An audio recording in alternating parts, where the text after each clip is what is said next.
जानकारी देना चाहूंगी कि ये सेशन स्पेसिफिकली उन लोगों के लिए है जो CP, cerebral policy, autism, multiple disability, इसके साथ में इंटेलेक्चुअल डिसेबिलिटी से रिलेटेड हैं, क्योंकि नेशनल ट्रस्ट के द्वारा सिर्फ इन्हीं डिसेबिलिटी के लिए आप अप्लाई कर सकते हैं। और अदरवाइज उसकी दूसरी प्रोसेस होती है इनके इन डिसेबिलिटीज के अलावा, जो कोर्ट के थ्रू होती है, डिस्ट्रिक्ट कोर्ट के थ्रू। सो अगर आप लोग इन डिसेबिलिटीज के अलावा जो है वो इंफॉर्मेशन चाहते हैं, तो आप हमसे दोबारा से कनेक्ट कर सकते हैं हमारी हेल्पलाइन नंबर पे। ये सेशन स्पेसिफिकली इन 4 प्रकार की डिसेबिलिटीज के लिए ही बनाया गया है। ओके।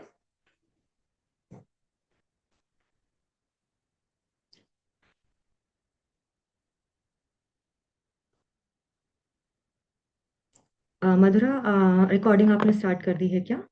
हम शुरू कर सकते हैं? हाँ, रिकॉर्डिंग मैंने स्टार्ट कर दिया। You can start. ओके। सो सबसे पहले सभी को नमस्कार। मेरा नाम रुचि है और हमारे साथ में यहाँ पे लिखिता एंड मधुरा हैं, नई दिशा की टीम से। आज हम लीगल गार्जियनशिप के बारे में चर्चा करेंगे कि कैसे लीगल गार्जियन बेसिकली होता क्या है, उसके क्या क्या रिस्पॉन्सिबिलिटी होती है, क्या फायदे होते हैं लीगल गार्जियनशिप के, किस प्रकार से उसे अप्लाई किया जा सकता है, और उनसे जुड़े कुछ सवाल जो आपने हमें फॉर्म में लिखकर भेजे थे। इन सभी मुद्दों पर हम लोग आज चर्चा करेंगे। तो सबसे पहले हम आपको ये बताना चाहेंगे कि लीगल गार्जियन आखिर होता कौन है। सबसे पहले मैं बताऊंगी कि लीगल गार्जियन वो इंसान होता है जिसको किसी ऐसे व्यक्ति के लिए जो किसी भी प्रकार की विकलांगता से प्रभावित है। आप प्लीज मुझे बता दीजिएगा अगर आपको लगे कि कुछ वर्ड्स आपको ज्यादा हिंदी में समझ ना आ रहे हो, तो आप प्लीज मुझे लिख के बता दीजिएगा ताकि मैं उन वर्ड्स को रिप्लेस कर सकूं। ठीक है। सबसे पहले हमें बताना था कि लीगल गार्डियनशिप होता कौन है। वो इंसान जिसको कानूनी रूप से नियुक्त किया जाता है ऐसे इंसान के व्यक्ति के लिए जो अपने बारे में निर्णय नहीं ले सकता है या किसी प्रकार की विकलांगता से प्रभावित है। जैसे कि एक person, PWD, person with disability, उसके साथ साथ किसी नाबालिग व्यक्ति जो 18 साल की उम्र से कम होता है, उनके लिए भी लीगल गार्जियन को नियुक्त किया जाता है ताकि वो उनके हित में सही फैसले ले सके, जो आपके निजी जिंदगी से भी रिलेटेड हो सकते हैं। इसके साथ साथ कोई भी कानूनी या वित्तीय, मतलब पैसे से रिलेटेड या कोई भी कानूनी निर्णय भी एक लीगल गार्जियन ही लेता है उस पर्सन के बिहाफ पर। अ, दूसरी बात हम करेंगे कि हम कानूनी रूप से एक लीगल गार्जियन को नियुक्त क्यों करना चाहिए। एक पर्सन, एक विकलांगता प्रभावित व्यक्ति अपने बारे में सही निर्णय नहीं ले सकता है। इसके साथ साथ अगर उस पर्सन के, उस व्यक्ति के नाम पे किसी भी प्रकार की चल या अचल संपत्ति होती है, या किसी प्रकार का बैंक खाता आपको खोलना होता है, किसी प्रकार का निवेश करना है या बीमा योजना लेनी है, उन सभी चीजों में लिए के लिए आपको लीगल गार्जियन की मांग करी जाती है, उस सर्टिफिकेट की, उस डॉक्यूमेंट की मांग करी जाती है। तो इसलिए अगर आप इनमें से किसी भी चीज को अप्लाई करना चाहते हैं या बच्चे के कस्टडी लेना चाहते हैं, रिस्पॉन्सिबिलिटी लेना चाहते हैं, तो उसके लिए लीगल गार्जियन का डॉक्यूमेंट होना आपके पास में बहुत जरूरी है। Likhita, next slide please.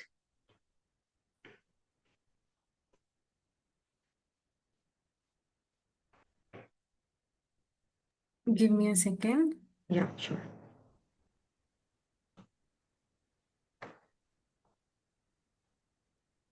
This is not working.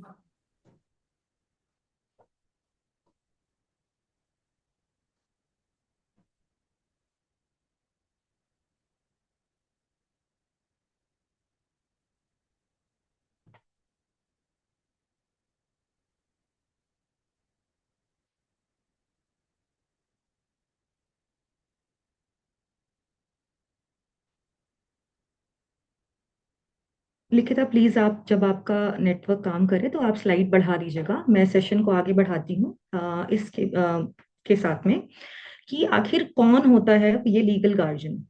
Legal guardian माता पिता हो सकते हैं या माता पिता के द्वारा नियुक्त किया गया कोई भी इंसान हो सकता है, जो उनकी फैमिली का भी हो सकता है और फैमिली से बाहर का भी हो सकता है।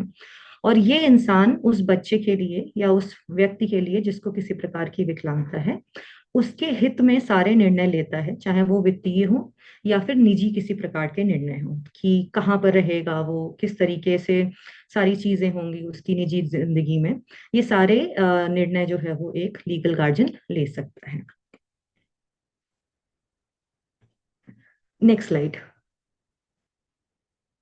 अब हम बात करेंगे कि इस लीगल गार्जियन की जो भूमिका प्रक्रिया है, क्योंकि ये प्रक्रिया बहुत सिंपल नहीं होती है, थोड़ी लंबी होती है, इसमें बहुत सारे लोगों का इन्वॉल्वमेंट होता है। तो उसमें कौन कौन लोग जो हैं वो बहुत महत्वपूर्ण भूमिका निभाते हैं, ताकि आप लोग जब भी अप्लाई करें तो पहले से ही इन चीजों को ध्यान में रख सकें। जो पर्सन, वो व्यक्ति जिसको किसी प्रकार की विकलांगता है, वो पर्सन इस प्रक्रिया में एक महत्वपूर्ण भूमिका निभाता है। इसके साथ साथ उसके माता पिता, अगर माता पिता नहीं है, उनकी मृत्यु हो चुकी है, तो परिवार के सदस्य जैसे भाई बहन या फिर और भी कोई निकटतम रिश्तेदार जो होते हैं, वो इस प्रक्रिया में महत्वपूर्ण भूमिका निभाते हैं। इसके साथ साथ आता है स्थानीय स्तर की समिति, यानी लोकल लेवल कमिटी। जब आप अप्लाई करते हैं तो लोकल लेवल की कमेटी जो होती है, उन्हीं के थ्रू वेरीफाई होता है आपका एप्लीकेशन। उसके बाद में ही आपको लीगल गार्जियनशिप मिल सकती है। Next slide. यस। अब हम बात करेंगे कि आखिर लीगल गार्जियन कौन कौन बन सकता है। ऐसा नहीं है कि कोई भी इंसान जो है वो लीगल गार्जियन किसी का भी बन सकता है, तो उसके कुछ कानून हैं, उसके कुछ तरीके हैं, उनके बारे में हम आपको बताएंगे। तो सबसे पहला अधिकार जो होता है वो लीगल गार्जियन का, वो माता पिता का होता है। अगर कोई बच्चा 18 साल का है, तब तक लीगल गार्जियन माता पिता ही होते हैं। अगर उनकी किसी कारणवश मृत्यु हो गई है, तो परिवार के सदस्य जो कि भाई बहन हो सकते हैं, उनका पहला अधिकार आता है लीगल गार्जियन बनने का। अगर बच्चा 18 साल से ऊपर है और वो बालिग हो चुका है, तब भी माता पिता को लीगल गार्जियन होने के लिए अप्लाई करना पड़ता है, क्योंकि वो कानूनी रूप से अडल्ट हो चुका है, बालिग हो चुका है और और अपने। मैम, यदि 18 साल से कम है और सिबलिंग नहीं है तो फिर? तो परिवार के किसी और सदस्य को जो है वो माता पिता लीगल गार्जियन अपॉइंट कर सकते हैं। जब तक माता पिता हैं, माता पिता ही लीगल गार्जियन रहते हैं। अब लेकिन उसके लिए भी आपको एक डॉक्यूमेंट होना जरूरी है, क्योंकि हर चीज के लिए document, official document is important. ठीक है। मैं आप लोगों से ये एक रिक्वेस्ट करूंगी कि आपको जो भी सवाल आ रहे हैं, उनको प्लीज नोट डाउन करके रख लीजिए। और एक बार हम जब पूरी प्रोसेस आपको बताएंगे, उसके बाद में आपके सवालों का उत्तर दिया जाएगा। ठीक है ओके मैम। या जी। सो माता पिता के बाद में खून के रिश्ते, जैसे सगे भाई बहन या फिर उनके कोई सगे रिश्तेदार, उनको वो कानूनी हक मिल सकता है। इसके अलावा अगर माता पिता अपने जीते जी किसी और व्यक्ति को, जो उनके रिश्तेदार नहीं है, उनके फ्रेंड्स में आते हैं, या कोई और पर्सन को जो उस बच्चे के हित में निर्णय ले सकता है, उसको भी लीगल गार्जियन अपॉइंट कर सकते हैं। वो अपनी विल में भी लिख सकते हैं, या फिर नेशनल ट्रस्ट के थ्रू अप्लाई करके भी उस पर्सन को लीगल गार्जियन बना सकते हैं। ठीक है। Next slide. तो क्या क्या योग्यताएं होती हैं, बेसिकली कौन लीगल गार्जियन बन सकता है। बहुत सारे लोगों के इस चीज पे सवाल थे। तो पहली चीज ऑब्वियसली इंडिया का नागरिक होना चाहिए। एनआरआई, बहुत लोग होते हैं ऐसे जो एनआरआई हैं, उनको ये हक नहीं मिल सकता है। अगर नेशनल ट्रस्ट के थ्रू आप एनआरआई होने के बाद लीगल गार्जियनशिप अप्लाई नहीं कर सकते हैं, वो आपको डिस्ट्रिक्ट कोर्ट के थ्रू ही अप्लाई करना होगा। कुछ ऐसे केसेस हैं जिनमें कोर्ट के थ्रू एनआरआई भाई बहनों को भी लीगल गार्जियनशिप प्रोवाइड करी गई है। सो आपको उसके लिए दूसरा रास्ता अपनाना होगा, नेशनल ट्रस्ट के थ्रू आप नहीं जा सकते हैं। दूसरी चीज, वो मानसिक रूप से जो है वो स्वस्थ होना चाहिए, फिजिकली भी वो स्वस्थ होना चाहिए। किसी प्रकार का उस पर्सन के ऊपर आरोप या किसी प्रकार का मुकदमा नहीं चल रहा होना चाहिए। क्लीन बेसिकली व्यक्तित्व होना चाहिए उनका। प्लस वो आर्थिक रूप से भी स्वतंत्र होने चाहिए, मतलब वो फाइनेंशियली किसी पे डिपेंडेंट नहीं होने चाहिए। ऐसा नहीं है कि एक 10 साल का बच्चा है और उसका लीगल गार्जियन एक 12 साल के बच्चे को बना दिया गया है, जो खुद भी आर्थिक रूप से स्वतंत्र नहीं है। ठीक है।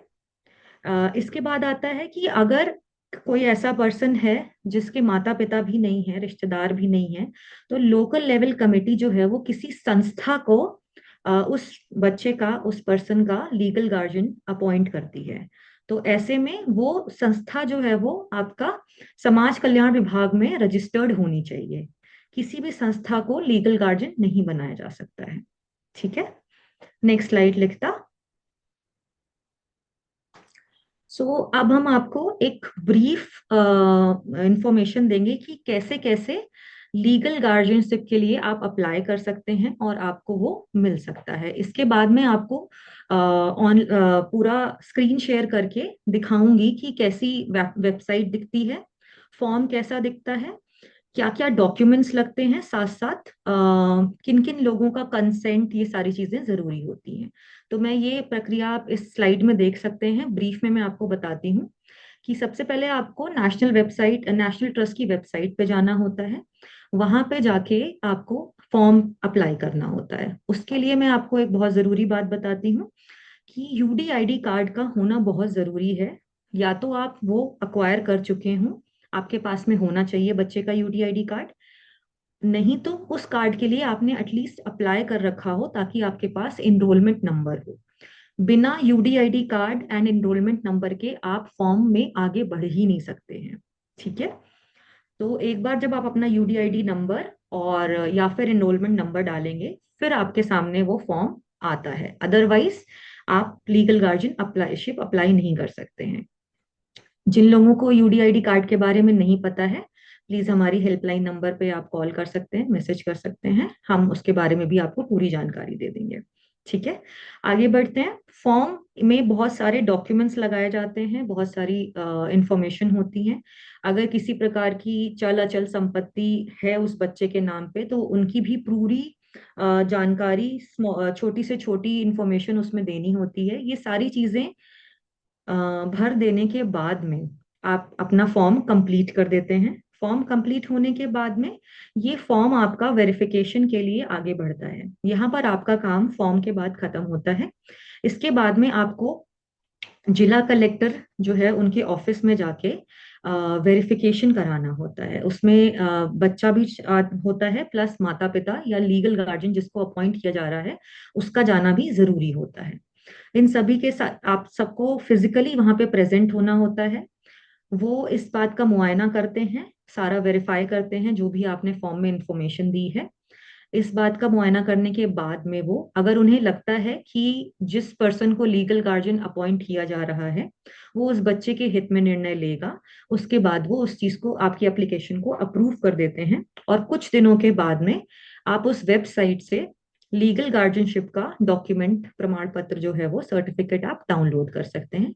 बट उसके लिए आपको आपकी एप्लीकेशन नंबर एंड डिटेल्स होना बहुत जरूरी है। तो प्लीज एप्लीकेशन जरूर, फॉर्म में जो भी आप भर रहे हैं वो बहुत ध्यान से भरें ताकि कोई भी गलती ना हो सके, अदरवाइज आपकी एप्लीकेशन रिजेक्ट भी हो सकती है। अब मैं आपको दिखाऊंगी कि नेशनल वेबसाइट पे कैसे जाकर जो है वो आप अप्लाई कर सकते हैं एंड क्या क्या फॉर्म में जानकारी मांगी जाती है, क्या क्या डॉक्यूमेंट लगते हैं। लिखिता, can you just stop sharing your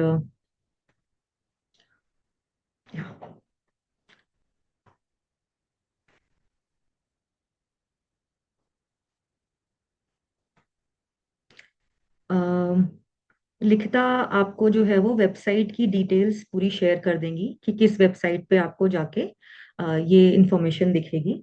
तो ये नेशनल ट्रस्ट की वेबसाइट है। आप चाहें तो गूगल पे सिर्फ नेशनल ट्रस्ट या लीगल गार्जियनशिप डाल सकते हैं, आपके सामने नेशनल ट्रस्ट की वेबसाइट का लिंक दिख जाएगा आपको। उस वेबसाइट पे जब आप जाएंगे तो यहाँ पर एक लीगल गार्जियनशिप का ऑप्शन आता है, आप देख सकते हैं। इसमें अप्लाई फॉर लीगल गार्जियनशिप के ऑप्शन को आपको क्लिक करना है। जब आप क्लिक करेंगे, can you see this application form वाला पोर्शन, लिखिता? यस। ओके। सो यहाँ पे आप देख सकते हैं कि जैसे ही आप एप्लीकेशन पे जाते हैं आपको यूडीआईडी नंबर या फिर यूडीआईडी का नामांकन नंबर यानी कि इनरोलमेंट नंबर आपको मांगता है। इसके बाद ही आप मेन फॉर्म में जा सकते हैं। तो आपको वो enrolment number, date of birth डालनी है और वेरीफाई करने के बाद ही आप नेक्स्ट उस पे जा सकते हैं। ठीक है। सो फॉर्म कैसा दिखता है मैं आपको वो दिखाती हूँ। मुझे एक मिनट दीजिएगा जरा।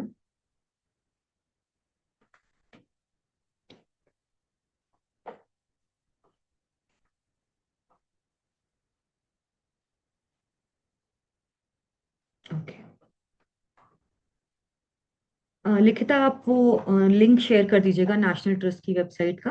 Yes, yes, I have shared in the chat. Sure, thank you. So जैसे कि आप यहाँ पे देख सकते हैं, फॉर्म, ये अपना यूडीआईडी की डिटेल्स भरने के बाद में फॉर्म कुछ इस तरीके का दिखता है, जिसमें आपको पर्सनल डिटेल्स अपनी डालनी होती हैं। क्या पर्सन का नाम है, जिस पर्सन को किसी प्रकार की विकलांगता है। अटैचमेंट्स लगाने होते हैं। जो गार्जियन की डिटेल्स हैं वो भरनी होती हैं और एप्लीकेंट की डिटेल्स भरनी होती हैं। तो इसमें आप देख सकते हैं उस पर्सन का नाम जो किसी प्रकार की विकलांगता से प्रभावित है, डेट ऑफ बर्थ, उनकी एज, जेंडर क्या है। एक इम्पॉर्टेंट चीज मैं बताना चाहूंगी कि एक फीमेल पर्सन की गार्जियनशिप एक फीमेल को ही मिलती है, या फिर अगर मेल है उसमें तो को गार्जियनशिप मिल सकती है, बट पूरी गार्जियनशिप आपको सिर्फ एक फीमेल को ही मिल सकती है। जैसे अगर कोई लड़की है तो उसका भाई उसका गार्जियन नहीं बन सकता है, शायद उनकी भाभी बन सकती है या उनकी बहन बन सकती है। ओके। मैरिटल स्टेटस, फादर का नाम, मदर का नाम, एड्रेस, ये सारी चीजें ध्यान रखिए कि आपके यूडीआईडी कार्ड से जुड़ी हुई रहती हैं, तो आप बहुत ध्यान से ये सारी चीजें भरिए। इसके बाद में आता है दूसरे नंबर पे डॉक्यूमेंट्स की डिटेल्स, कि आपका रेजिडेंट प्रूफ इसमें लगाना होगा। आप जब ब्राउज करते हैं तो बहुत सारे ऑप्शंस आते हैं, आधार कार्ड भी आप यहाँ पे लगा सकते हैं।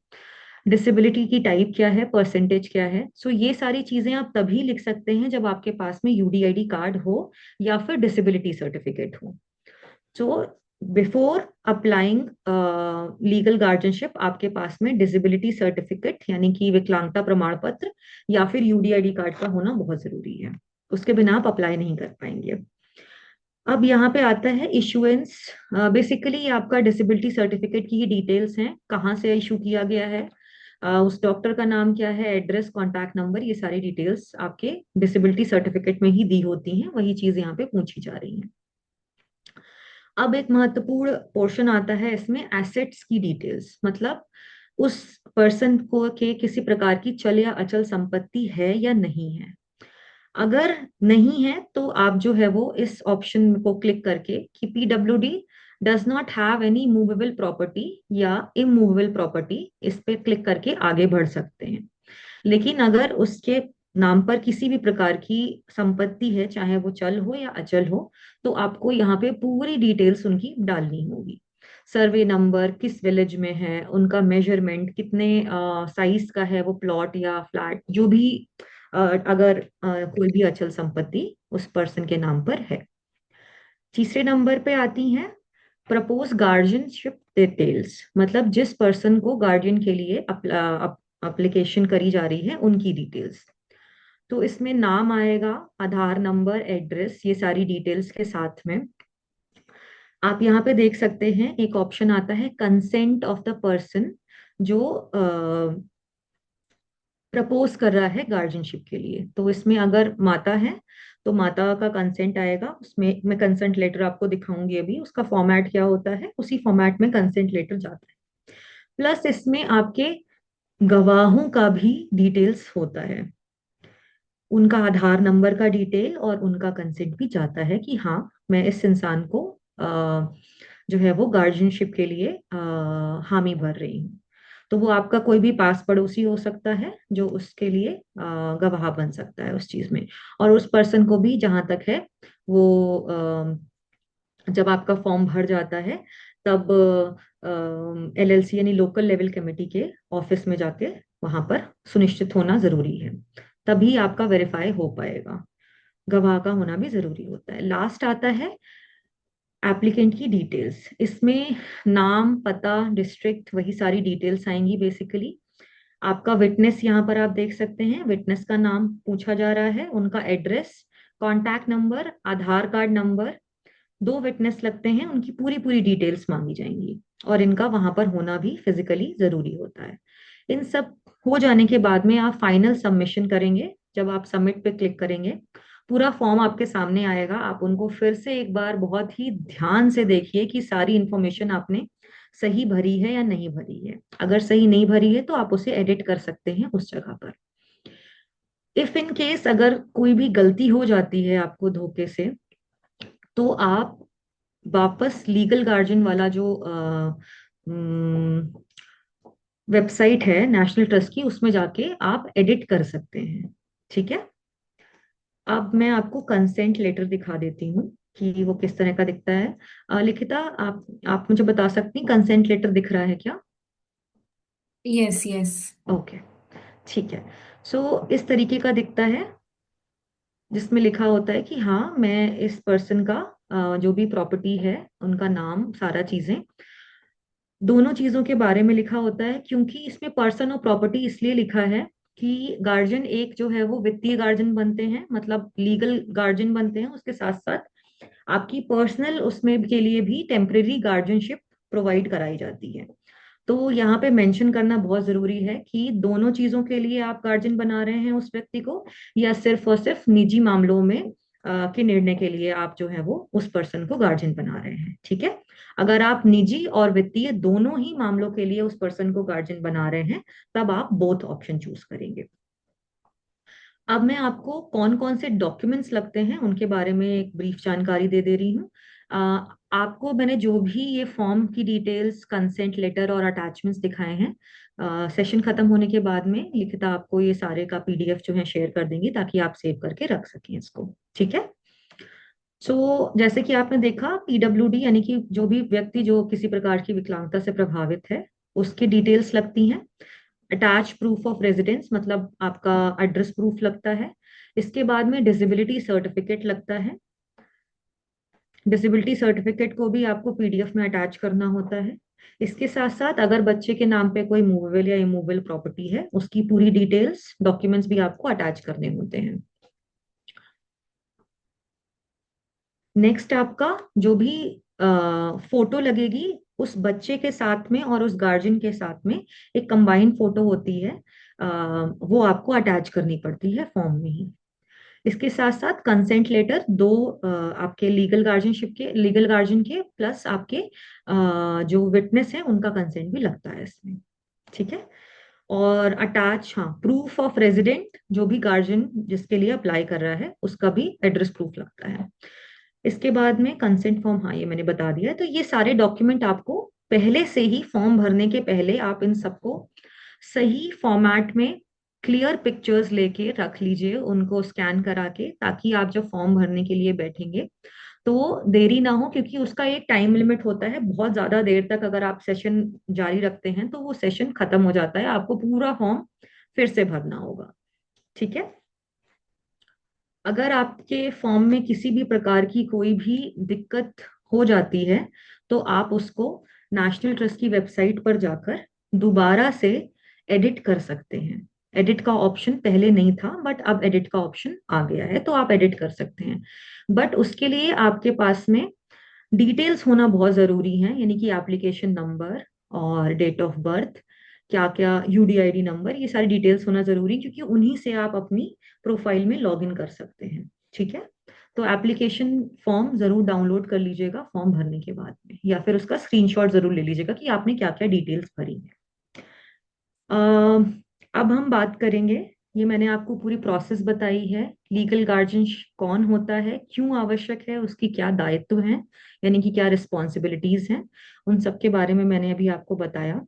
अब जब आपने फॉर्म भरा था तो कुछ सवालों को आपने पूछा था, तो उन सवालों को हमने कंबाइन करके कुछ सवाल के आंसर्स आपके लिए लिए हैं। प्लस अभी आप जो है वो, आपके कोई सवाल अगर सेशन में आ रहे हैं तो उनको भी आप पूछ सकते हैं। मैं रिक्वेस्ट करूंगी, आप उससे पहले एक फीडबैक फॉर्म है, आप उसको अगर भरेंगे तो Likita, can you please share the feedback form now? Yes, I'll share in the chat box. Yeah. छोटा सा फॉर्म है, इसमें बस आपका नाम, मोबाइल नंबर और आपको जो भी जानकारी दी गई है वो आपके लिए लाभदायक हुई है नहीं हुई है इसके बारे में जानकारी बस है उस फीडबैक में। सो प्लीज उस फॉर्म को भर दीजिए। जैसे ही विद इन 5 मिनट्स हम फिर से दोबारा से सेशन स्टार्ट करेंगे। अब हम आपके सवालों का आंसर देंगे। चैट बॉक्स में लिखिता ने जो है वो फॉर्म का लिंक भेजा है, आप प्लीज उस लिंक पे जाकर फॉर्म भर सकते हैं।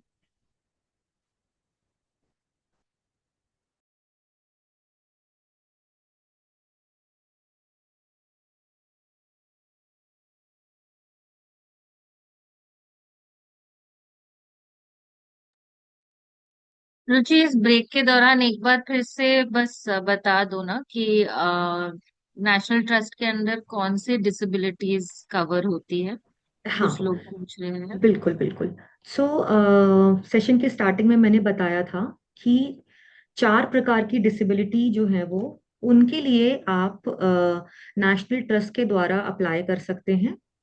पहली है ऑटिज्म, दूसरा है सेरेब्रल पैलिसी, तीसरा है मल्टीपल डिसेबिलिटी, चौथा है इंटेलेक्चुअल डिसेबिलिटी। अगर आपके डिसेबिलिटी सर्टिफिकेट और यूडीआईडी कार्ड में इन 4 डिसेबिलिटी का जिक्र है तभी आप नेशनल ट्रस्ट के द्वारा अप्लाई कर सकते हैं, अदरवाइज आपको डिस्ट्रिक्ट कोर्ट के थ्रू लीगल गार्जियनशिप लेनी होगी। ठीक है, उसकी प्रोसेस अलग होती है, उसके लिए आपको कोई लीगल एडवाइजर या लॉयर हायर करना होता है, उसके थ्रू जाना होता है, तो वो पूरी प्रोसेस ही डिफरेंट होती है। नेशनल ट्रस्ट के द्वारा सिर्फ 4 ही प्रकार की डिसेबिलिटी में आप अप्लाई कर सकते हैं।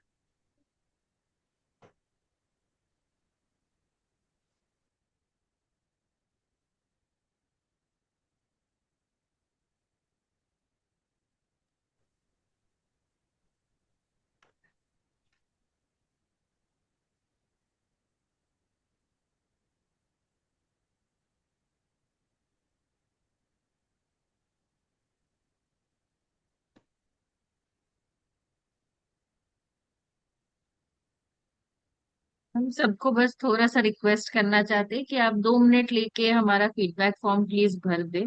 इससे हमको आसानी होगी। नेक्स्ट टाइम कोई भी अगर सेशन करेंगे, आपके फीडबैक के हिसाब से हम सेशन को और बेहतर बना सकते हैं। तो आप अगर 2 मिनट लेके फीडबैक प्लीज भर देंगे। Thank you Satish ji. Hello ma'am. जी बताइएगा। हाँ मैम, जस्ट वो फीडबैक के लिए जो लिंक दिया था ना, वो स्किप कर गया, एक बार और फिर से डाल देंगे। हाँ लिखिता, can you please send once again? Yes, yes, I'm doing that.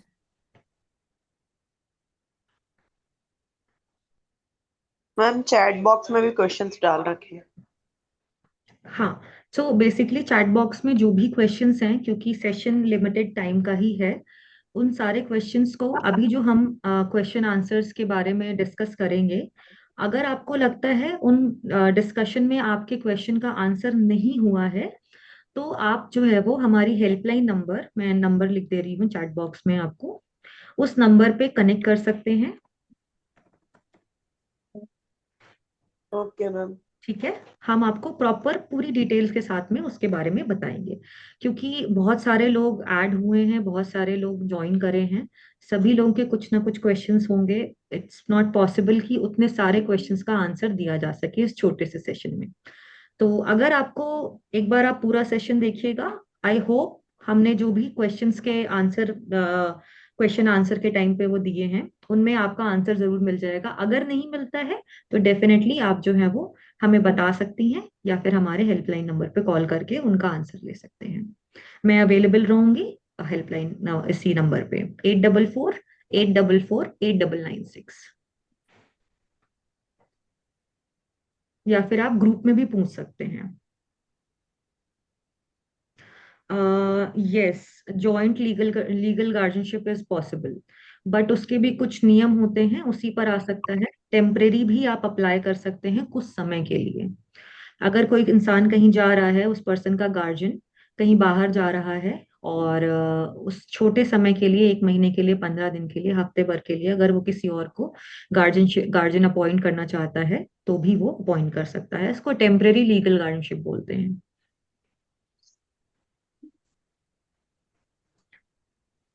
आप जी सभी आदित्य के जी। लिए मैं बता देती हूँ, हम्म, ये जो अभी हम लोग सेशन ले रहे हैं वो रिकॉर्ड हो रहा है। तो सेशन के बाद ये पूरा जो हम लोग वर्कशॉप लिए हैं, इंक्लूडिंग क्वेश्चन आंसर प्रोसेस इत्यादि सारी चीजें, हम अपनी वेबसाइट पे और यूट्यूब पे डालेंगे और लिंक भी शेयर करेंगे। आप सब वहां पे भी वापस से देख सकते हो, अगर किसी जगह में लगा कि हमको फिर से देखना है, फिर से रिफर करना है क्या बोला गया, तो आप वो वीडियो पे देख सकते हो। इसके अलावा हमारा जो अभी रुचि ने शेयर किया जो प्रोसेस और इसका पीपीटी, वो भी हमारे वेबसाइट पे अवेलेबल है। उसका लिंक भी हम आप सबके साथ शेयर करेंगे सेशन के बाद। जी अभी चैट में एक इम्पोर्टेंट क्वेश्चन आया था। ट्रस्ट अगर है, प्राइवेट ट्रस्ट है, प्रॉपर्टीज प्रॉपर्टीज से रिलेटेड कोई भी इंफॉर्मेशन है, चाहे वो मूवेबल हो या इमूवेबल हो, सारी ही इंफॉर्मेशन आपको देनी होती है नेशनल ट्रस्ट। एक सेकेंड मेरे को ये काम है। इसलिए मैम क्या आप अपना म्यूट कर सकते हैं प्लीज माइक?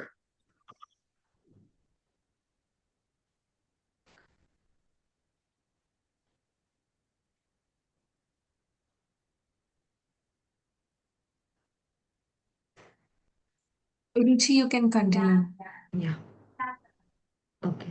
सो हमारे पास जो आपके क्वेश्चंस आए थे उसमें जो मेजर क्वेश्चंस थे उनके बारे में हम डिस्कस करेंगे। सो इसके बाद भी अगर आपको लगता है कि आपके कुछ ऐसे क्वेश्चंस हैं जिनका आंसर नहीं आपको मिल पाया है, तो आप डेफिनेटली चैट बॉक्स में पूछ सकते हैं। अगर हमारे पास टाइम बचेगा तो हम डेफिनेटली उनका आंसर करेंगे, अदरवाइज आप हमारे हेल्पलाइन नंबर पे कॉल कर सकते हैं या मैसेज भी कर सकते हैं। ओके, सो शुरू करते हैं पहले क्वेश्चन से कि आपका क्वेश्चन था बहुत सारे लोगों का कि क्या क्या रिस्पॉन्सिबिलिटीज होती हैं एक लीगल गार्जियन की। तो रिस्पॉन्सिबिलिटीज मेन दो चीजों में हम जो है उनको डिवाइड कर सकते हैं। पहला है लीगल रिस्पॉन्सिबिलिटीज, दूसरा है आपका personal responsibilities. So personal responsibilities में आपका आ जाता है कि उस पर्सन की देखभाल करना, कि उसको एक सही जगह पर निवास उसका होना, रहने सहने खाने पीने हर चीज की व्यवस्था करना। इसके साथ साथ उसकी जो स्वास्थ्य है उसकी देखभाल करना, उसकी शिक्षा यानी कि एजुकेशन से रिलेटेड जुड़े जो भी निर्णय है वो भी लीगल गार्जियन ही लेता है। अब दूसरे नंबर पे आता है लीगल रिस्पॉन्सिबिलिटीज। इसमें जो है वो आपकी वो सभी रिस्पॉन्सिबिलिटीज आज ऐड हो जाती हैं जिसमें किसी भी प्रकार का लीगल निर्णय लेना होता है। जैसे कि बैंक आपका है, बैंक से जुड़े जो भी डिसीजंस हैं वो आपका लीगल गार्जियन ही लेता है। पैसों से रिलेटेड, किसी भी प्रकार की संपत्ति से रिलेटेड, इसके साथ साथ आपके उस बच्चे के जो राइट्स हैं उनसे रिलेटेड भी कोई भी निर्णय जो है वो लीगल गार्जियन ही लेता है। तो ये सारी रिस्पॉन्सिबिलिटीज एक लीगल गार्जियन की ही होती हैं। ठीक है। दूसरा क्वेश्चन आया था आप लोगों का कि क्या एक पेरेंट किसी दूसरे व्यक्ति को जो है वो लीगल गार्जियन अपॉइंट कर सकता है या नहीं कर सकता है। तो इसके बारे में शायद मैंने आपको सेशन में बताया भी था कि हाँ, एक पेरेंट जो है वो दूसरे व्यक्ति को अपॉइंट कर सकता है लीगल गार्जियन। टेम्परेरी भी कर सकता है, उसके साथ साथ अपनी विल में जो है वो उसको नॉमिनेट करके एज अ लीगल गार्जियन उसको लीगल गार्जियन अपॉइंट कर सकता है किसी बच्चे के लिए जो अपने बारे में निर्णय लेने के लिए समर्थ नहीं होते हैं। इसके बाद बहुत सारे क्वेश्चंस थे जो इससे रिलेटेड थे कि क्या लॉयर अपॉइंट करना जरूरी है गार्जियनशिप के लिए। सो नेशनल ट्रस्ट के थ्रू अगर आप जा रहे हैं, इन 4 डिसेबिलिटीज जो मैंने मेंशन करी थी, ऑटिज्म, सीपी, मल्टीपल डिसेबिलिटी और इंटेलेक्चुअल डिसेबिलिटी, अगर आप इन 4 डिसेबिलिटी के लिए नेशनल ट्रस्ट के थ्रू अगर आप अप्लाई कर रहे हैं, जरूरी नहीं है कि आपको लॉयर आप अपॉइंट करें। अगर आप लीगल एक एडवाइजर रखते हैं तो बहुत अच्छी बात है, बट मैंडेटरी नहीं है कि उसके लिए आपको एक लॉयर का होना बहुत जरूरी है। ठीक है, आप फॉर्म अप्लाई कर सकते हैं, वेरिफिकेशन के बाद में आपका फॉर्म जो है वो सॉरी लीगल गार्जियन का शिप का सर्टिफिकेट आपका वेबसाइट पे ही अपलोड हो जाता है, आप वहां से डाउनलोड कर सकते हैं। इसके बाद आप लोगों ने कुछ क्वेश्चंस पूछे थे कि अगर किसी पेरेंट किसी स्पाउस का डिवोर्स होता है, अगर वो सेपरेटेड हैं, तो ऐसे में जो है वो लीगल गार्जियन कौन जो है वो अपॉइंट होता है। सो ये बेसिकली जब डिवोर्स की प्रोसेस हो रही होती है तो उस टाइम पे कस्टडी नाम की एक चीज आती है, उस पर डिपेंड करता है। तो बेसिकली डिवोर्स के टाइम पर कोर्ट जो है वो कस्टडी के बारे में कुछ डिसीजंस लेते हैं, जिसमें फिजिकल कस्टडी भी आती है और लीगल कस्टडी। सो लीगल कस्टडी में वो सारी चीजें आ जाएंगी जो लीगल मैटर्स, यानी कि वित्तीय जो भी पैसे से रिलेटेड, संपत्ति से रिलेटेड जो आपके निर्णय होंगे। सो ऐसा भी हो सकता है कि माता को फिजिकल कस्टडी दी जाए और पिता को लीगल कस्टडी दी जाए, ऐसा भी पॉसिबल है। तो ये सारी चीजें कोर्ट के जो है वो डिवोर्स के जो प्रोसेस है उस दौरान होती है, और कस्टडी के बेसिस पे गार्जियन अपॉइंट होता है। ओके, अब हम नेक्स्ट क्वेश्चन की तरफ बढ़ते हैं कि क्या गार्जियनशिप ट्रांसफर भी हो सकती है। जो जो है वो ट्रांसफर हो सकती है, बट वो जो है वो कोर्ट के द्वारा अप्रूव होनी चाहिए कि क्यों हम उस गार्जियन को हटा रहे हैं एज ए लीगल गार्जियन, या हम दूसरे व्यक्ति को गार्जियनशिप दे रहे हैं। ऐसा हो सकता है कि जो भी बंदा, जो भी इंसान उस पर्सन का गार्जियन है, वो किसी प्रकार से अब निर्णय लेने के लिए लायक नहीं है। कोई एक्सीडेंट या कुछ भी, किसी भी प्रकार की उसके साथ घटना हुई है जिसकी वजह से अब वो उस व्यक्ति का, जिसे कोई किसी प्रकार की विकलांगता है, उसके लिए निर्णय नहीं ले सकता है। ऐसी सिचुएशन में गार्जियनशिप ट्रांसफर भी की जा सकती है। ओके, अब हम बात करेंगे टेम्परेरी गार्जियनशिप की, कि क्या टेम्परेरी जो गार्जियनशिप होती है वो कितने दिन से कितने दिन के लिए हम अप्लाई कर सकते हैं उसके लिए। तो कुछ दिनों से कुछ सालों के लिए भी टेम्परेरी गार्जियनशिप जो है वो आप अप्लाई कर सकते हैं, किसी दूसरे व्यक्ति को लीगल गार्जियन बना सकते हैं। बट ऐसी सिचुएशन में आपका जो भी राइट्स हैं वो इंटैक्ट रहते हैं। टेम्परेरी गार्जियनशिप उसी को कुछ समय के लिए ही दी जाती है, बट उसके साथ साथ जो लीगल गार्जियन होता है उसके भी सारे राइट्स इंटैक्ट होते हैं। ऐसा नहीं है कि अगर टेम्परेरी है तो जो मेन गार्जियन है उसके सारे राइट्स जो हैं वो हटा दिए जाएंगे। तो टेम्परेरी के साथ में जो मेन गार्जियन है उसके भी सारे राइट्स इंटैक्ट रहते हैं। ओके, अब कुछ सवाल आपके रिलेटेड थे कि क्या विल में जो है वो गार्जियन के लिए, लीगल गार्जियन के लिए अपॉइंट हम कर सकते हैं या नहीं। तो जैसा कि बताया था कि अगर किसी पेरेंट की डेथ हो जाती है और वो अपने विल में गार्जियन के बारे में मेंशन करते हैं माइनर चाइल्ड के लिए, तो डेफिनेटली आपका विल में जो भी गार्जियन के बारे में इंफॉर्मेशन दी गई है उसको वेरीफाई करके उस बच्चे का गार्जियन उसे बनाया जा सकता है। बट कोर्ट पहले ये देखेगी कि वो जो भी पर्सन है क्या वो इस लायक है, जैसे कि हमने आपको कुछ एलिजिबिलिटी क्राइटेरियाज बताए थे सेशन में, कि आर्थिक रूप से जो है वो स्वतंत्र होना चाहिए, कोई ऐसा कोर्ट केस नहीं होना चाहिए। तो वो सारे एलिजिबिलिटी क्रॉस होने के बाद उस पर्सन को अपॉइंट किया जा सकता है लीगल गार्जियन के लिए। ओके,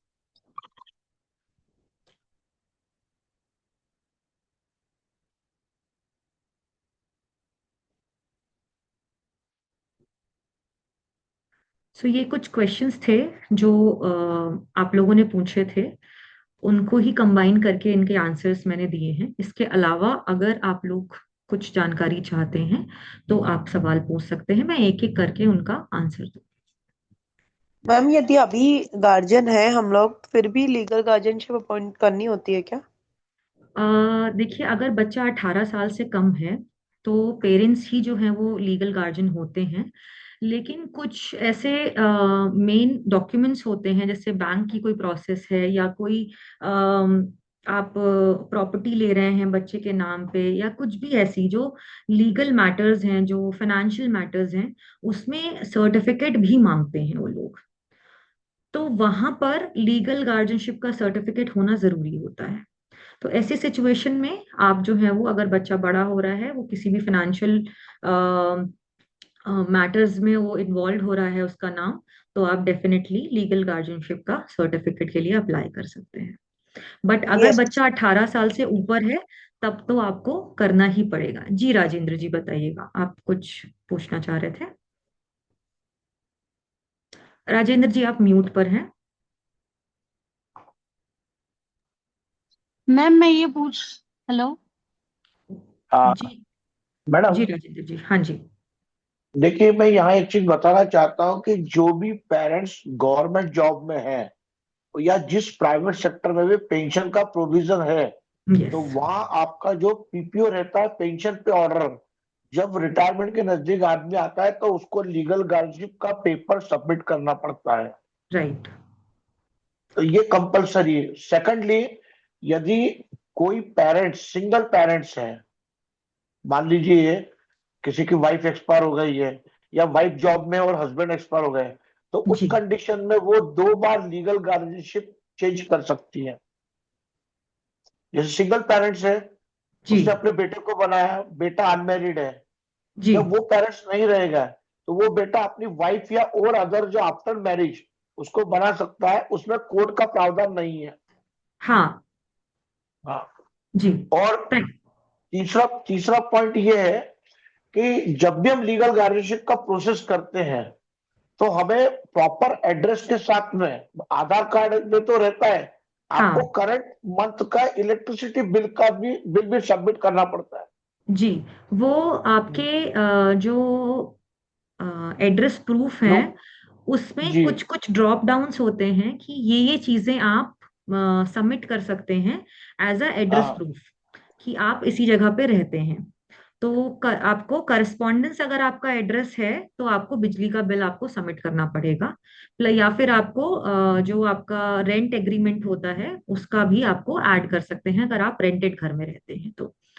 तो ये सारे नेक्स्ट। डॉक्यूमेंट्स आप जब फॉर्म भरेंगे तो उसमें आ जाते हैं, जी। आप उनको अ, पहले से ही जो है वो रेडी करके रख सकते हैं ताकि फॉर्म भरते वक्त आपको ज्यादा दिक्कत ना हो।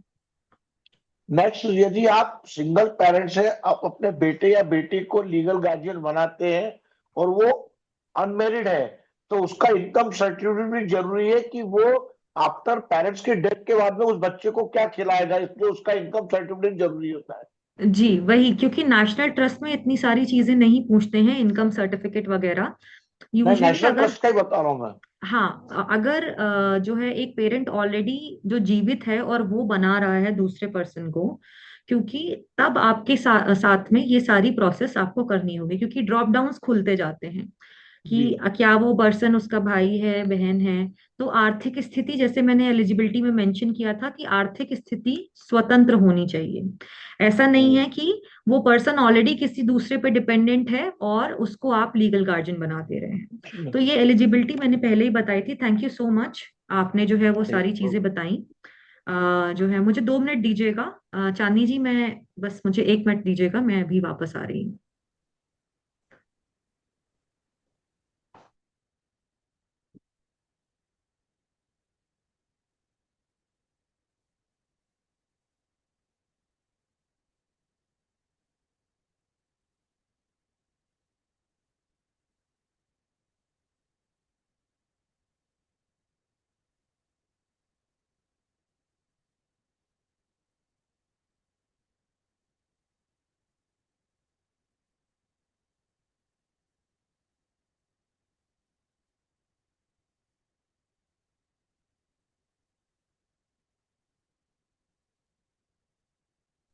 क्या हो गया?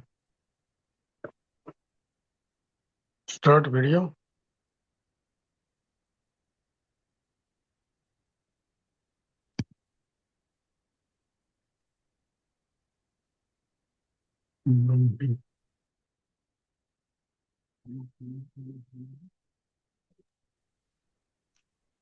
जी चांदनी जी बताइएगा आपका सवाल। Rajendra ji, thank you so much, आपने कुछ इंपॉर्टेंट जानकारियां ऐड करी हैं सभी पेरेंट्स के लिए। मैम मैं ये पूछ रही थी कि जैसे ना आपने ये फॉर्म के लिए बताया, तो मेरा बेबी 9 इयर्स का और डाउन सिंड्रोम का है, हम्म। तो ये किस चीज का फॉर्म था? मैंने थोड़ा लेट ज्वाइन किया तो मुझे पता नहीं चला। चांदनी जी, ये लीगल गार्जियनशिप का सेशन है। So okay. Legal guardianship basically एक प्रकार की प्रक्रिया होती है जिसमें एक व्यक्ति को किसी प्रकार के विकलांगता प्रभावित यानी कि पर्सन विद डिसेबिलिटी के लिए अपॉइंट किया जाता है, जो उसके बिहाफ पे सारे डिसीजंस लेता है, उसके हित में सारे डिसीजंस लेता है। वो कानूनी राइट्स भी हो सकते हैं और निजी निर्णय भी हो सकते हैं। ठीक है जी। ओके मैम, बिल्कुल। Thank you. Most welcome. Hello. मैं हेलो। आपसे ये रिक्वेस्ट करना चाहूंगी कि आप लोग एक एक करके प्लीज हैंड रेस कर लीजिए, ताकि एक एक करके मैं सबके आंसर्स दे सकूं। Can there be more than one legal guardian? जी, ज्योति जी बात कर रही हैं। हाँ। जी। सो ज्योति जी, लीगल गार्जियन एक से ज्यादा हो सकता है। वो को गार्जियनशिप उसे बोला जाता है। जैसे माता पिता एक पर्सन बच्चे के लीगल गार्जियन होते हैं, वैसे ही ओके। आप दो व्यक्ति को भी रखा जा सकता है, उसे को गार्जियनशिप बोली जाती है। ओके। अच्छा, वो द सेम फॉर्म, उसी एक ही फॉर्म में दोनों को एक एक साथ बनाया जा सकता है कि सेपरेट करना पड़ता है? देखिए, पहली चीज जैसे मैंने बताया है आपको सेशन में कि एक फीमेल बच्चे के गार्जियनशिप माता को मिल सकती है, बहन को मिल सकती है, भाभी या कोई भी रिश्ते में जो फीमेल है उसको ही मिल सकती है। So okay. इट डिपेंड्स कि मेल है बच्चा या फीमेल है। कुछ चीजें कानूनी की तरफ से जो है वो सुनिश्चित की गई हैं कि बच्चे के निर्णय, बच्चे के हित में ही सारी चीजें हों। तो अगर एक फीमेल गार्जियन होगी तो फीमेल बच्चे के लिए ज्यादा अच्छे से बेहतर सोच पाएगी, उसको ज्यादा अच्छे से समझ पाएगी। सो प्लीज मेक श्योर कि फीमेल है बच्चा या मेल है, उसके बाद ही सारी प्रोसेस उस तरीके से ही चेंज हो सकती है। तो ओके। पिता पिता हो सकता है लीगल गार्डियन? नहीं। पिता, फीमेल माता पिता बिल्कुल हो सकते हैं, लेकिन अगर फीमेल चाइल्ड के लिए? नहीं, फीमेल चाइल्ड के लिए मदर हो सकती है।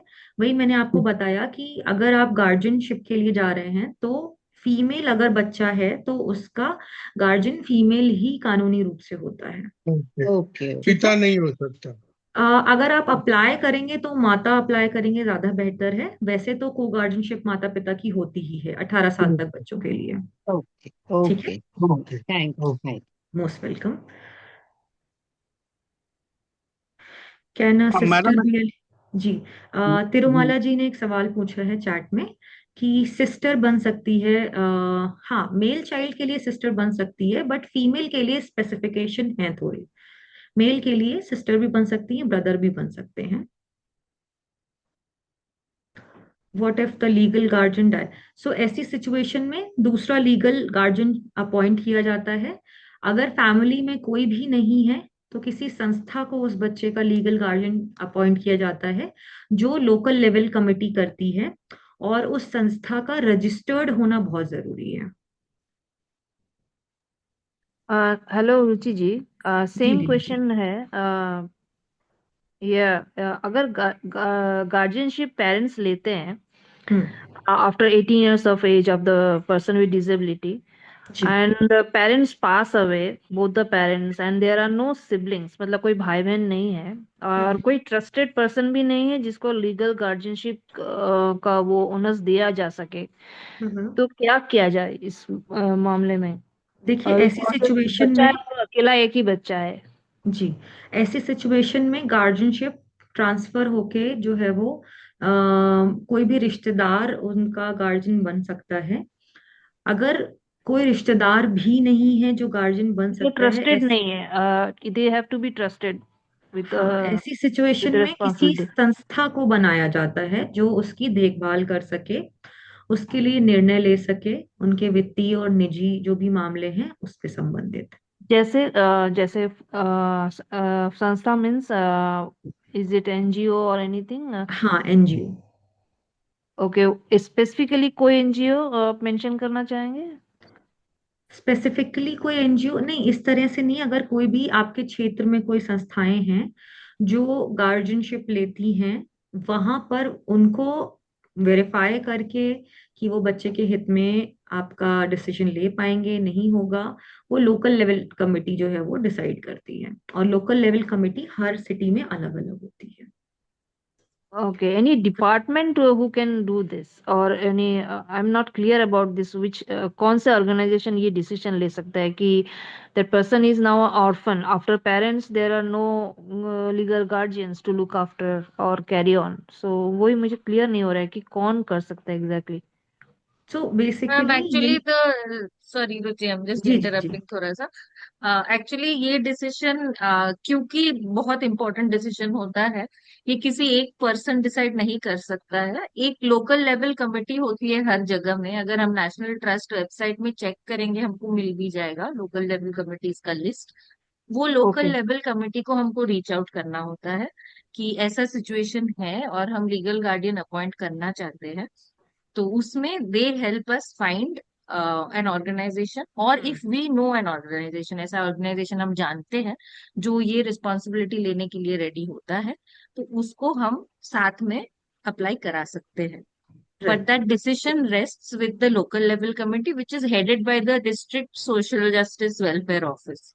सो okay, no single person can actually take that decision.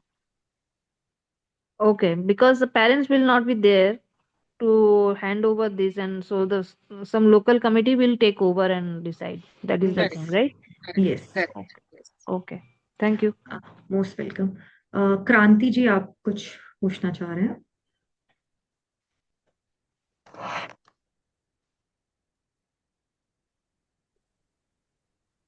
Kranti ji.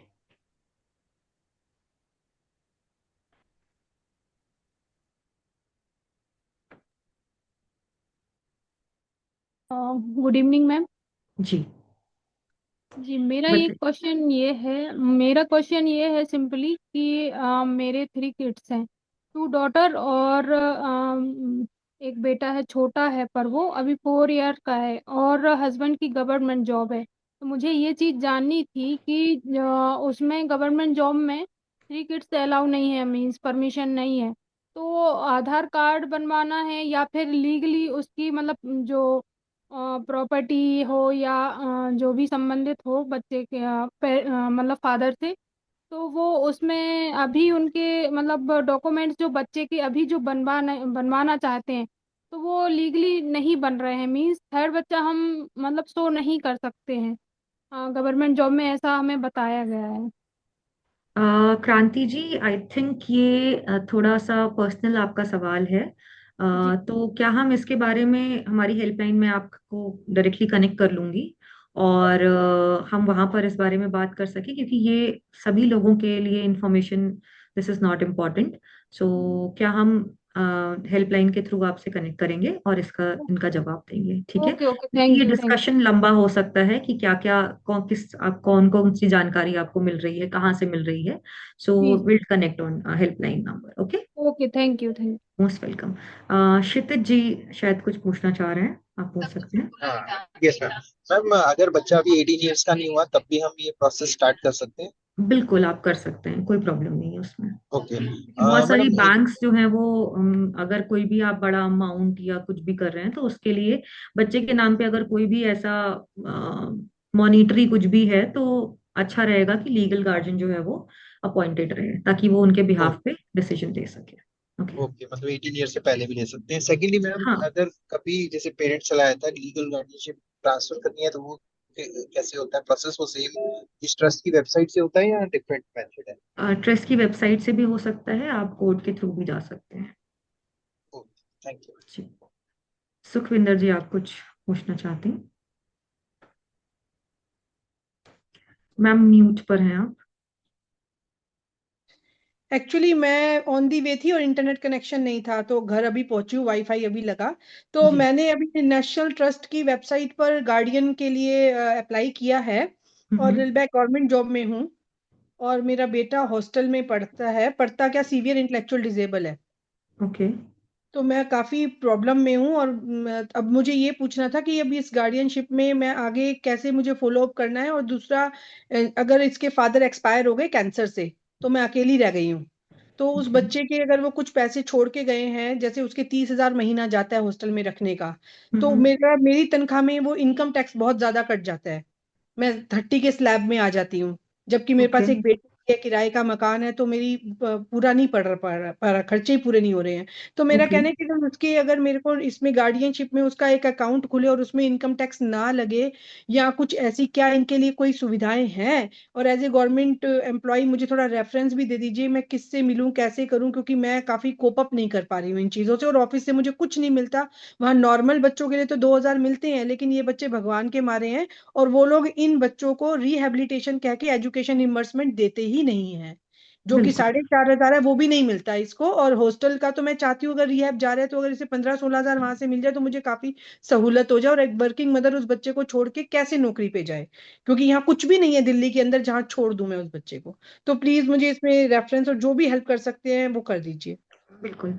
सो सुखविंदर जी, पहली चीज मैं बताना चाहूंगी टैक्स बेनिफिट के बारे में, जो आपने बोला टैक्स कट जाता है। सो जहां तक है अभी ये डिसकंटिन्यू नहीं हुआ है, आप ओल्ड स्लैब रजीम में जो है वो अप्लाई कर सकते हैं अगर बच्चे का यूडीआईडी कार्ड है। तो जब आप आईटीआर फाइल करते हैं तो उसमें टैक्स बेनिफिट आप ले सकते हैं। अगर 80 से कम है बच्चे की 80 के ऊपर है। डिसेबिलिटी, ऊपर है, तो 1,25,000 रुपए तक का रिबेट आपको मिल सकता है इसके पर थ्रू। मैम जैसे उसके 30,000 जा रहे हैं और उसके पापा कुछ पैसा छोड़ के गए हैं, तो उसमें हर साल इनकम टैक्स कट जाता है। तो इनको कम से कम सीनियर सिटीजन को 8% देते हैं, ये बच्चे तो बिल्कुल ही डिपेंडेंट है इनका। तो फिर और ऐसे होना चाहिए ना, इनका इनकम टैक्स भी ना कटे और इनको अच्छा एफडी रिटर्न भी मिले, समथिंग लाइक प्रोविजंस, गवर्नमेंट को इनकम टैक्स तो ना कटे एटलीस्ट जी गवर्नमेंट। जी। तो सुखविंदर जी, एक काम ये कर सकते हैं हम कि जो हमारे लीगल एडवाइजर हैं नई दिशा के, क्योंकि ये बहुत डीप आपका जो है वो मैटर है कि क्या क्या बेनिफिट्स लिए जा सकते हैं बच्चे के लिए, और कौन से ऐसे मेजर्स करें कि उतना टैक्स ना कटे। सो जो लीगल एडवाइजर है हमारे मिस्टर जितेंद्र सोलंकी, हम आपको उनसे कनेक्ट करवाएंगे। आप डिटेल में उनसे बात कर सकते हैं कि कितना अमाउंट है, कितना कट रहा है, क्योंकि ये सारी डिटेल्स पता होना जी। जरूरी तो है मैम आपको इसमें किसी गार्डियन प्रकार का ही की। अगर अकाउंट खोल दें, गार्डियनशिप का ही अकाउंट खोल दें, तो उसमें क्या इनकम टैक्स से माफ, क्योंकि हम उस बच्चे के नाम 18 साल से ऊपर है, उसका आधार कार्ड भी है, तो उसी के नाम खोल दे तो फिर तो हमारा इनकम टैक्स बच जाएगा, क्योंकि उसके पास तो हम इतना पैसा नहीं डालेंगे ना। जिस इस तरह से कुछ हो सकता है। और गार्डियनशिप के लिए आगे के स्टेप क्या मुझे फॉलो करने हैं, क्योंकि मैंने वहां आपने फिल तो कर दिया। आपने अप्लाई कर दिया है। हम जो आपका टैक्स से रिलेटेड जो आंसर्स हैं उसके लिए हम आपको जितेंद्र सर से जो है वो एक बार कनेक्ट करा देंगे। आप उनसे डिटेल में बात कर सकते हैं कि क्या मेजर्स हम लें जिससे टैक्स को कम करा जा सके। प्लस मैं आपको सजेस्ट करूंगी कि किसी सीए से आप जरूर बात कर लें, क्योंकि उनको बहुत सारी चीजें पता होती हैं कि किस तरीके से आप क्या क्या मेजर्स करके आप टैक्स को जो है वो मैनेज कर सकते हैं इस सिचुएशन में। तो वो एक सीए जो है वो आपको बेहतर सलाह दे पाएगा। ठीक है, तो इसके लिए हम आपको जितेंद्र सर से, प्लस मैं सजेस्ट करूंगी कि आप सीए से कनेक्ट करें। ठीक है। दूसरा, जो आपने नेशनल ट्रस्ट की वेबसाइट पे अप्लाई कर रखा है उसका मैं आपको बता देती हूँ कि आपने एप्लीकेशन कर दी है। सो आपका आपके पास में मैसेज या कॉल आता है। आपको नेक्स्ट स्टेप में बच्चे के साथ में ऑफिस में जाके, डिस्ट्रिक्ट कलेक्टर के ऑफिस में जाकर वेरिफिकेशन कराना होता है सारी चीजों का। और उसके बाद आपका सर्टिफिकेट जो है वो ऑनलाइन अपडेट हो जाता है, वहां से आप डाउनलोड कर सकते हैं। लेकिन ये सारी प्रोसेस में समय लगता है, ये मैं आप सब लोगों को पहले ही बता देती हूँ। क्योंकि होता क्या है कि हम कोई फॉर्म भरते हैं तो हमें लगता है कि फटाफट ये सारी चीजें हो जाएंगी, एंड आफ्टर 1 मंथ हम पेशेंस लूज करने लगते हैं।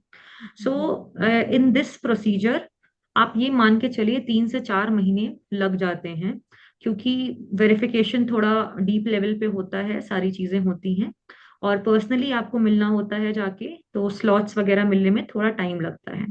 सो I will suggest you to take like have some patience.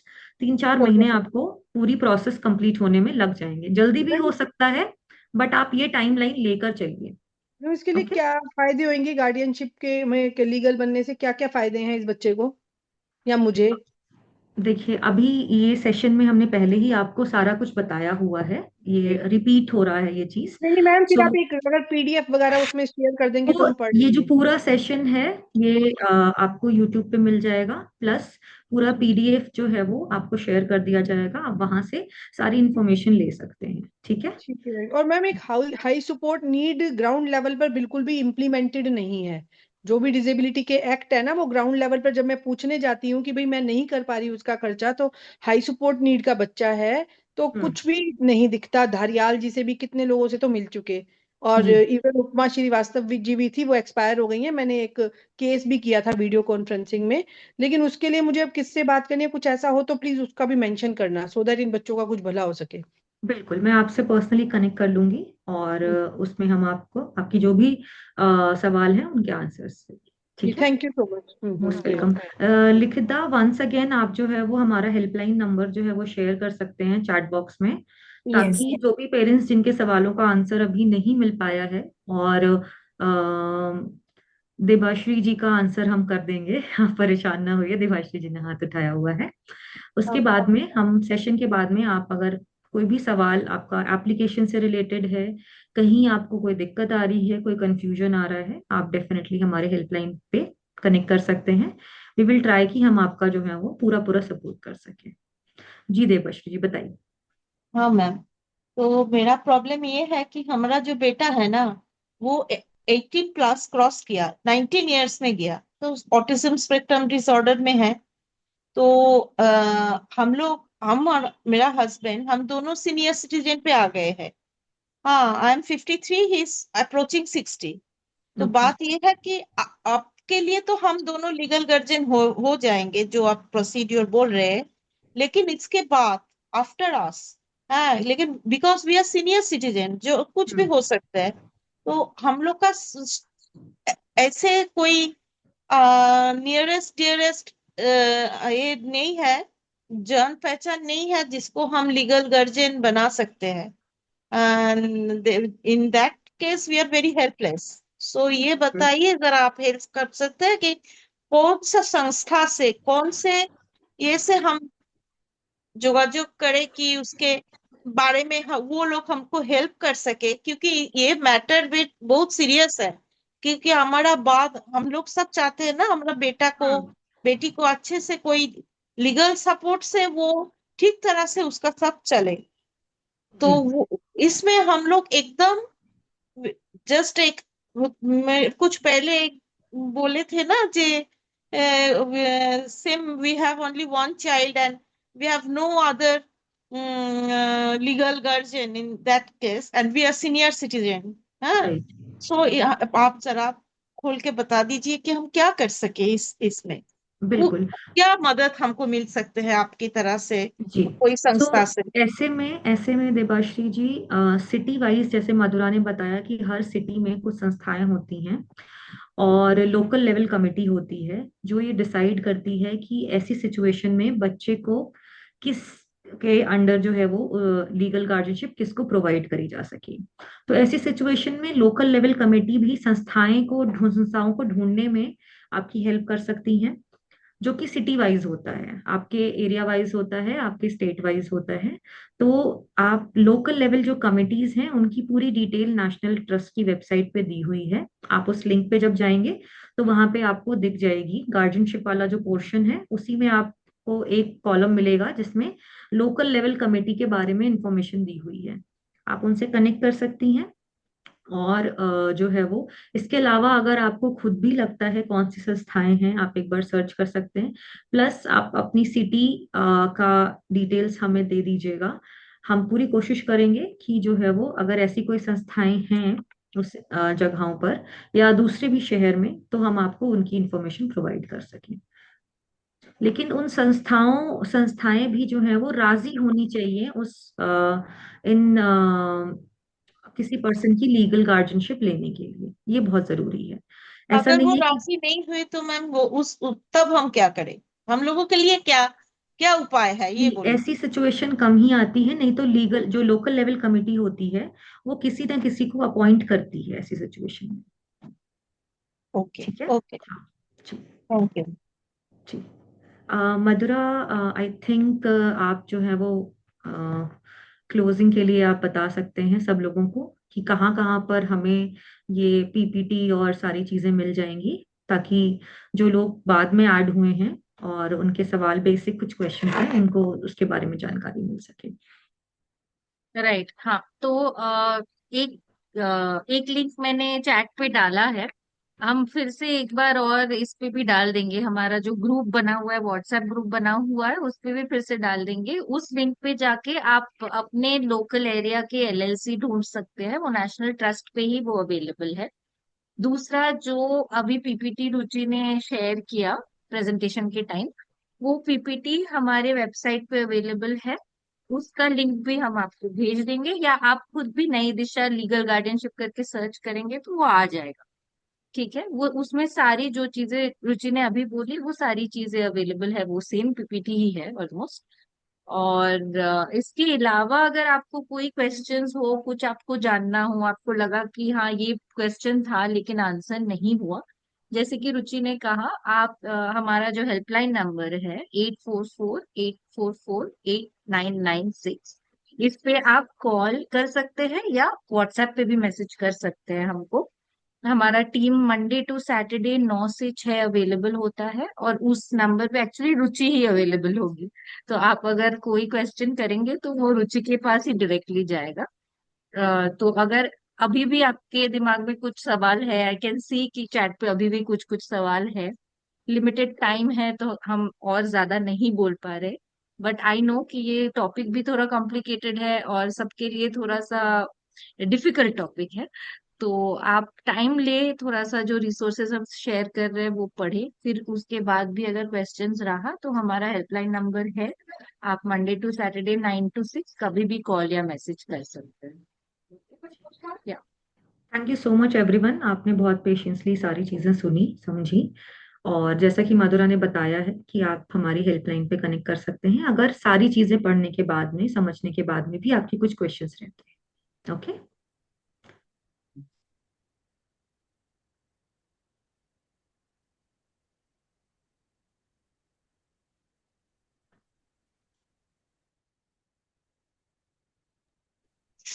Thank you madam. Most welcome Rajendra ji. Thank you. And आप लोग से एक